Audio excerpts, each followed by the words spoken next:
ஒரு தெளிந்த ஸ்ரத்தையோடு bio electricity பீக்ல, consciousness பீக்ல இருந்ததுனால எந்த டிஸ்ட்ராக்ஷனுக்கும் போகாம இப்படிதான் இதுதான் எனக்கு வேணும் நின்னதுனால யமனிடமிருந்தே மரணமிலா பெருநிலையை, ஜீவன் முக்தியை வரமாக பெற்றான் நச்சிகேதன்.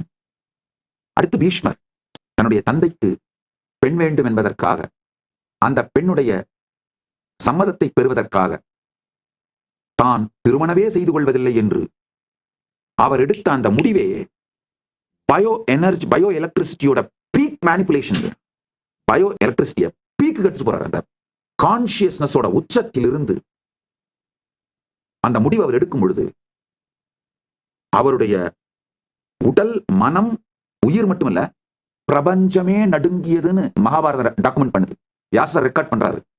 அந்த பீஷ்மருடைய விரதத்தாலே பிரபஞ்சமே நடுங்கியதான். நல்லா புரிஞ்சுக்கோங்க, ஒரு தனி மனிதன் கான்சியஸா எடுக்கிற முடிவு பிரபஞ்சத்தையே இம்பாக்ட் பண்ண முடியுங்க. இதெல்லாம் கதை இல்லைங்கயா, சத்தியம்ங்கயா.